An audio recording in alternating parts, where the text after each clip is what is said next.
지금 암호화폐 시장은요, 정말 거대한 줄다리기 한판이 벌어지고 있습니다. 한쪽에선 엄청난 랠리가 온다고 외치고 다른 한쪽에선 곧 폭락할 거라고 경고하죠. 바로 이 혼돈의 중심에서 한국이 아주 흥미로운, 어쩌면 시장의 판도를 완전히 바꿀지도 모를 카드를 준비하고 있습니다. 바로 디지털 원화인데요. 과연 이게 뭘까요?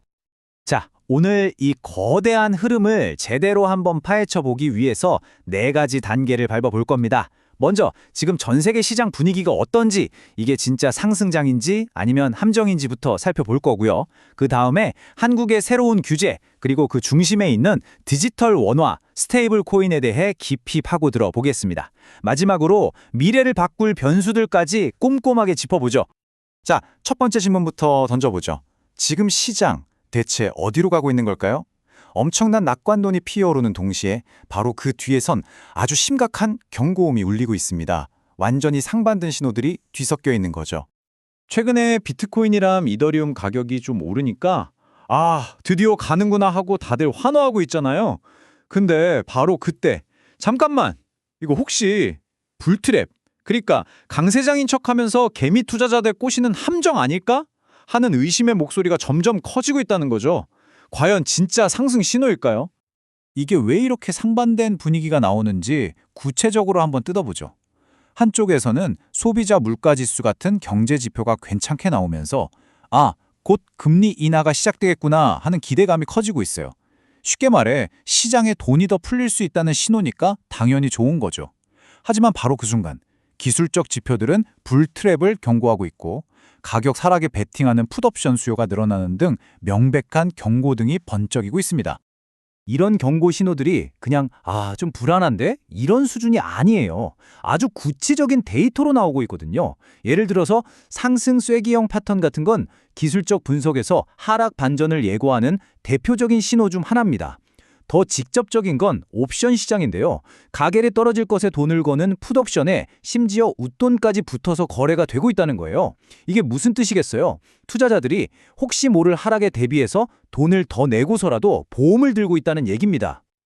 자, 이렇게 전 세계 시장이 그야말로 안개 속을 헤매고 있는 바로 이 시점에 한국은 오히려 아주 대담한 걸음을 내딛고 있습니다.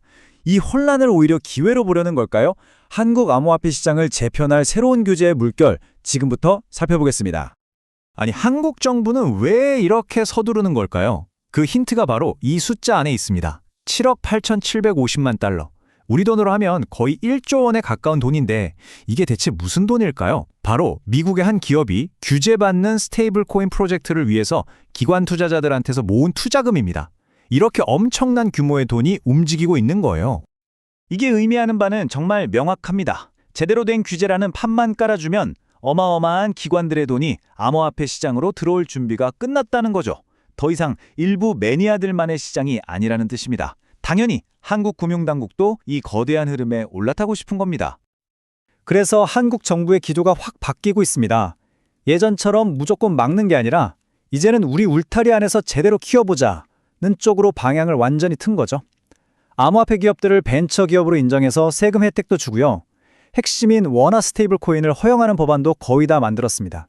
심지어 우리한테 익숙한 토스 같은 대형 핀테크 기업들도 우리도 스테이블 코인 만들 겁니다 하고 공개적으로 선언하고 나섰어요. 그야말로 판이 제대로 깔리고 있는 겁니다. 그리고 이 모든 움직임들이 향하고 있는 단 하나의 목표점, 바로 한국 금융 전략의 심장이라고 할 수 있는 원화 기반 스테이블 코인의 탄생입니다. 스테이블 코인, 아직 좀 낯선 분들도 계시죠? 아주 쉽게 말해서요. 가격이 널뛰게 하는 비트코인과는 달리 그 가치를 실제 돈, 예를 들어 1코인은 1달러 혹은 1코인은 1,000원, 이런 식으로 딱 붙들어맨 디지털 자산이에요. 가격 변동성이 거의 없어서 실제 결제 수단으로 쓸 수 있는 거죠. 아니, 그런데 왜 굳이 우리 스테이블 코인을 만들려고 하는 걸까요?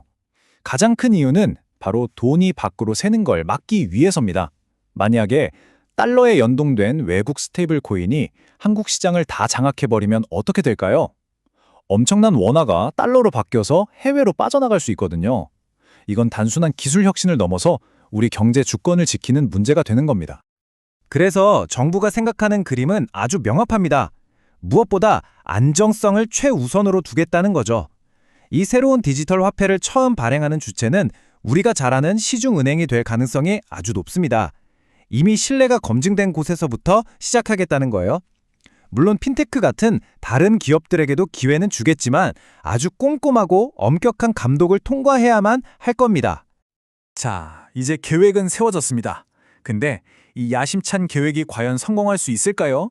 아니면 또 하나의 실패한 실험으로 끝날까요? 앞으로 한국 암호화폐 시장의 운명을 좌우할 핵심 변수들 한번 짚어보겠습니다.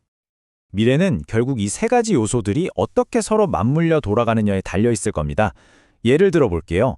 전 세계적으로 금리가 내려가면 시장에 돈이 많아지니까 암호화폐 시장엔 당연히 좋은 소식이죠. 하지만 반대로 인플레이션이 잡히지 않아서 금리 인하가 늦어진다? 그럼 시장은 순식간에 얼어붙을 수도 있어요. 규제도 마찬가지입니다. 명확한 규칙이 생기면 신뢰가 쌓여서 큰손 투자자들을 끌어들일 수 있지만 그 과정이 지지부진하거나 구멍이 생기면 오히려 혼란만 더 커지겠죠. 모든 게 다 동전의 양면인 셈입니다. 그렇다면 이 모든 변화, 우리가 언제쯤 직접 느껴볼 수 있을까요? 생각보다 정말 코앞으로 다가왔습니다. 현재 진행 속도를 보면 빠르면 내년 말, 2025년 말쯤에는 우리가 직접 써볼 수 있는 첫 번째 디지털 원화가 나올 수 있다고 해요. 정말 얼마 안 남았죠? 하지만 단순히 코인을 만드는 게 끝이 아니라는 건 우리 모두 잘 알고 있습니다. 지금까지 수많은 암호화폐 프로젝트들이 왜 무너졌나요? 바로 이 신뢰를 잃었기 때문입니다. 디지털 원화의 성공도 전적으로 여기에 달려있을 거예요. 이 돈이 뭘 담보로 발행되는지 투명하게 공개하고 문제가 생겼을 때 누가 책임질 건지 명확히 하고 발행 조건은 얼마나 튼튼한지 이런 기본이 완벽하게 갖춰지지 않으면 아무도 쓰지 않을 겁니다. 결국 이 모든 이야기는 하나의 거대한 질문으로 모아집니다. 과연 한국이 준비하고 있는 이 디지털 원화는 정말 우리 금융 시스템의 판도를 완전히 바꾸는 게임 체인저가 될 수 있을까요?